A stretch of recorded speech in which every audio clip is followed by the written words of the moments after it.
अस्सलामुअलैकुम everyone, welcome back to my YouTube channel. मैं ठीक हूँ, उम्मीद है आप सब भी ठीक होंगे। अगर आप मेरे यूट्यूब चैनल पर नए हैं तो चैनल को सब्सक्राइब करना और बेल आइकन को प्रेस करना ना भूलें, ताकि जब भी हमारी कहानी का कोई न्यू एपिसोड आए तो आप देखना ना भूलें। और आप हमारे साथ हमारी कहानी के एंड तक बने रहें, ताकि हमारी कहानी में आने वाले नए नए मोड़ आपको दिलचस्प लगे। और अगर आपको हमारी कहानी पसंद आए तो लाइक कीजिए, कमेंट कीजिए, शेयर कीजिए और चैनल को सब्सक्राइब करना ना भूलें। आप में से कई लोग कंफ्यूज रहते हैं कि हमारी कहानी कब अपलोड होती है, तो हम आपको बता दें कि हमारी कहानी जुमेरात और इतवार के दिन शाम 7 से 8 बजे के बीच में अपलोड होती है। तो आप देखते रहें हमारी कहानी। तो चलिए स्टार्ट करते हैं हमारी कहानी बिखरे हुए मोती के एपिसोड 14 की तरफ। तबरेज़ इमरान को पूरे गांव में ढूंढता फिर रहा था। जिस दौर से इमरान गुजर रहा था वो उसे इमरान के लिए ज़्यादा फिक्रमंद कर रहा था। काफ़ी अंधेरा था। तालाब के किनारे कोई परछाई सी महसूस हो रही थी। तबरेज़ उस परछाई के करीब आया था। उसने उस परछाई के कंधे पर हाथ रखा था। वो परछाई नहीं, इमरान था।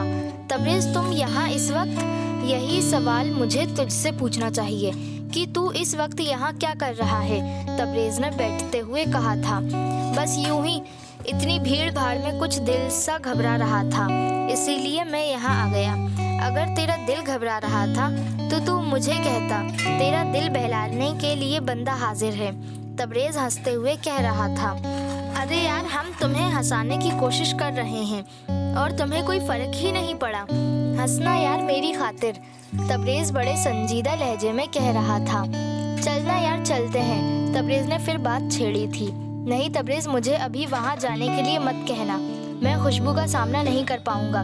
प्लीज़ तबरेज़। अच्छा, तू टेंशन क्यों लेता है? हम नहीं जाएंगे, यहीं बैठेंगे।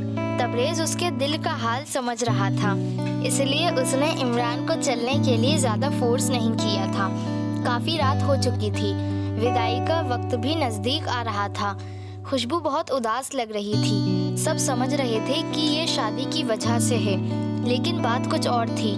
वो अब किसी और की हो चुकी थी और अपने शोहर के होते हुए किसी और मर्द के बारे में सोचना भी अब मेरे लिए गुनाह है।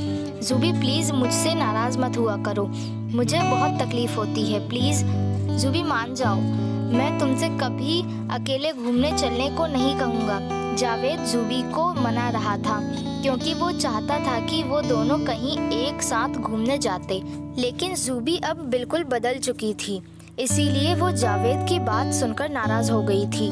ज़ुबी की इस तब्दीली की वजह तमकीन थी, जो उसकी भाभी कम दोस्त ज़्यादा थी। फातिमा बेगम वहीं पास वाले कमरे में से निकल रही थी, तभी उन्होंने ज़ुबी और जावेद की बातें सुनी थीं। वो मुस्कुराती हुई वहाँ से आ गई थी। खुशबू की विदाई हो रही थी। खुशबू सबसे मिलकर खूब रोई थी। आफरीन, इमरान भाई और तबरेज़ भाई कहाँ हैं? इमरोज़ ने आफरीन से पूछा था। मुझे नहीं पता भाई। खुशबू को सबने फूलों से सजी सवरी कार में बिठाया था। खुशबू बहुत रो रही थी और आफरीन भी बहुत रो रही थी। खुशबू, अपना ख्याल रखना। आफरीन, घर में सबका ख्याल रखना। आफरीन खुशबू की बात का मतलब समझ गई थी। वो इमरान भाई की बात कर रही थी। खुशबू के जाने के बाद घर में सन्नाटा सा खिंच गया था। इमरान और तबरेज़ दोनों रात को कहाँ चले गए थे? ज़हीर मियाँ ने चाय पीते हुए कहा था। अब्बू, हम लोग काम से गए थे और वहाँ हमारी गाड़ी खराब हो गई और हमें रुकना पड़ा। तबरेज़ ने इमरान के अब्बू से सफाई से झूठ बोला था। अच्छा, जाकर आराम करो, कल हमें दिल्ली भी पहुँचना है, खुशबू के वलीमे में। पर अब्बू, मुझे बहुत ज़रूरी मीटिंग अटेंड करनी है, मुझे जल्दी मुंबई पहुँचना है और तबरेज़ भी मेरे साथ जा रहा है। इमरान के झूठ बोलने पर तबरेज़ उसे ही देखे जा रहा था। बेटा, मीटिंग तो होती रहती है, हमारे घर की पहली शादी है और तुम अधूरी शादी छोड़कर जाओगे, क्या सबको अच्छा लगेगा? इसीलिए अब्बू, मैंने आपको नहीं कहा था इस मीटिंग के लिए, पर मेरा जाना ज़रूरी है और आपकी गैर हाजिरी में तबरेज़ मेरी मदद कर देगा। अच्छा, तुम लोग की जैसी मर्जी। ज़ाहिर मियाँ बच्चों की बात से सहमत थे, इसलिए और कुछ ना कह सके। इमरान और तबरेज़ सबसे मिलने के बाद मुंबई के लिए रवाना हो गए थे और यहाँ खुशबू पूरी रात और आधे दिन के सफ़र के बाद दिल्ली पहुँची थी। कार में एक जगह गर्दन झुकाए बैठे बैठे बहुत थक गई थी। भाभी अब थक गई होंगी, जरा आराम कर लीजिए। सानिया उसे कमरे में आराम करने के लिए कह गई थी। लीजिए कुछ खा लीजिए, फिर आपको तैयार भी करना है। शादान भाई आते ही होंगे, दानिया खाना खिलाते हुए कह रही थी। काफी रात हो चुकी थी। खुशबू सजी सवरी दुल्हन बनी बेड पर बैठी थी। अब तो उसे नींद भी आने लगी थी, लेकिन शादान अभी तक नहीं आए थे। तभी गेट पर दस्तक हुई। कोई शख्स लड़खड़ाता हुआ अंदर दाखिल हुआ। खुशबू संभलकर बैठ गई थी। वो शादान ही था। वो खुशबू के करीब आकर बैठ गया था और उसने खुशबू का घूंघट उठाया था। आपने तो शराब पी है। खुशबू ने मुंह बनाकर मुंह फेरा था। मेरे दोस्तों ने मेरी शादी की खुशी में पार्टी रखी थी, बस उसी में थोड़ी सी पी ली है। तुम कहोगी तो अब नहीं पीऊंगा। खुशबू ने जिंदगी से समझौता कर लिया था। आखिर उसका हक था, वो उसका शौहर था। सुबह जब हुई तो सब अपने अपने कामों में लगे थे। शाम को वलीमा था। भाभी शाम को मैं वलीमे में आपका ये नेकलेस पहनूंगी। दानिया ने खुशबू की अलमारी से ज्वेलरी बॉक्स निकाला था। दानिया ये नेकलेस मत पहनो, इसमें से जो भी तुम्हें पसंद हो तुम पहन सकती हो। खुशबू ने उस नेकलेस से ज्यादा कीमती से कीमती नेकलेस उसके सामने रख दिए थे। पर भाभी, इस नेकलेस में ऐसी क्या बात है जो आप मुझे नहीं पहनने देना चाहती? दानिया ने वजह पूछी थी। तुम्हें नहीं पता दानिया, ये नेकलेस मेरी सबसे प्यारी सहेली ने दिया था। ये नेकलेस मेरे लिए इन सारे जेवरों से कीमती है। बताते बताते खुशबू की आंख भर आई थी। भाभी, मैंने उसे नहीं देखा, कहाँ रहती है वो?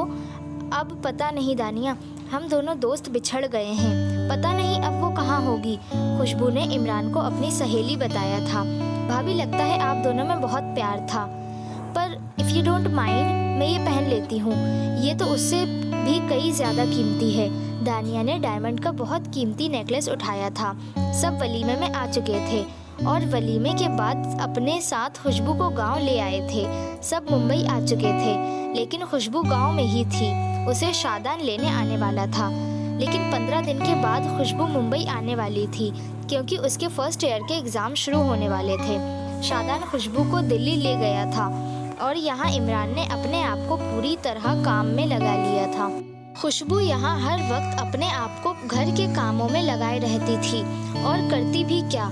पापा ऑफिस चले जाते और शादान तो हमेशा ही रोज़ देर रात को आते। अम्मी किटी पार्टीज़ में बिजी रहती। रही दानिया और सानिया, दोनों क्लब और पार्टीज सिर्फ नाम के लिए वो कॉलेज जाती। ज़्यादातर तो वो अपने दोस्तों के साथ घूमती रहती। खुशबू इतने बड़े घर में अकेली रह जाती। इस अकेलेपन से बचने के लिए हर वक्त काम में लगी रहती। घर के सारे नौकर नौकरानियाँ खुशबू से इतनी कम वक्त में बहुत प्यार करने लगे थे। वो सबका ख्याल रखती थी। शादान का रोज़ का काम था, देर रात को शराब के नशे में आता और अपनी मनमानी करता, और सुबह होते ही ऐसे अवॉइड करता जैसे वो उसकी बीवी नहीं कोई नौकरानी हो। खुशबू, मेरे जूते कहाँ हैं? शादान अपनी शर्ट के बटन लगाते हुए कह रहा था। मैं अभी लाए देती हूँ। ये पॉलिश है। मैंने कितनी बार कहा है तुमसे, मेरा काम ठीक से करा करो। फिर से करो इस पर पॉलिश। लाइए साहब, मैं कर देता हूँ। नहीं, खुशबू ही करेगी। शादान ने नौकर को पॉलिश करने को मना किया था। खुशबू खामोशी से जूतों पर पॉलिश करने लगी थी। नौकर ये देखकर वहाँ से चला गया था। हमारी खुशबू बीबी जी कितनी अच्छी हैं और ये लोग उनके साथ कैसे सलूक करते हैं। करीम नौकर माली से कह रहा था। हाँ करीम, ऐसी गाय जैसी बीबी जी को कितना दुख देते हैं। वो भी तो कितने बड़े घर की लड़की हैं। ये लोग उनके साथ ऐसा क्यों करते हैं? राम प्रसाद माली करीम से पूछ रहा था। इन लोगों को इन्हीं जैसी घूमने फिरने वाली, क्या कहते हैं वो, मॉडर्न लड़की चाहिए थी। करीम अपनी भाषा में इंग्लिश में बोलते हुए कह रहा था। और बीबी जी तो इन बातों से दूर रहती हैं, इसीलिए ये लोग उनके साथ ऐसा सलूक करते हैं। खुशबू डाइनिंग टेबल के पास बैठी सब्जी काट रही थी। तभी पीछे से किसी ने पुकारा था। खुशबू ने पलटकर देखा था। आबिद भाई, अस्सलाम वालेकुम। वो आबिद से लिपटकर रोई थी। क्या हुआ खुशबू, क्या तुझे यहाँ कोई तकलीफ है? आबिद ने खुशबू को रोते देखा था तो पूछा था।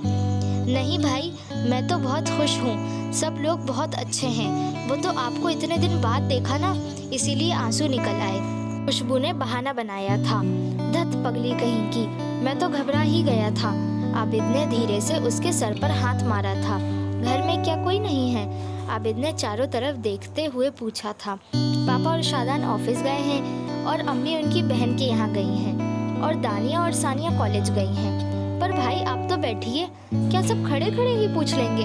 खुशबू आबिद को बैठने को कह रही थी। करीम काका जरा चाय नाश्ता ले आइए, हमारे भाई आए हैं। अच्छा बिटिया। नहीं काका मैं कुछ नहीं लूँगा, मैं होटल से खाकर आया हूँ। क्या आप होटल में रुके हैं? ये तो बहुत गलत बात है, मेरे होते हुए आप होटल में रुके हैं। पागल है तू, तेरी नई नई शादी हुई है, इसलिए मुझे यहाँ रुकना कुछ अच्छा नहीं लग रहा था, इसीलिए मैं होटल में रुक गया। अच्छा अपना बहाना रहने दीजिए, खुशबू झूठी नाराजगी दिखाते हुए कह रही थी। सही बात तो ये थी कि खुशबू भी नहीं चाहती थी कि आबिद को इस घर की सच्चाई के बारे में पता चले, क्योंकि कुछ देर पहले ही झूठ बोला कि अम्मी अपनी बहन के इधर और दोनों नंदे कॉलेज और मियाँ ऑफिस गए हैं। सही बात तो ये थी कि सिर्फ पापा ऑफिस गए थे और शादान किसी लड़की के साथ कहीं घूम रहे होंगे। अम्मी किटी पार्टी में और दोनों नंदे क्लब गई हैं। अच्छा खुशबू मैं अब चलता हूँ। पर भाई अभी तो आए थे, कुछ देर और रुकते। नहीं खुशबू मैं कल सुबह आऊँगा और सबसे मिलूँगा और तुम भी मेरे साथ ही चलना, घर पर सब याद कर रहे हैं। अच्छा तो अब मैं चलता हूँ, तू अपना ख्याल रखना।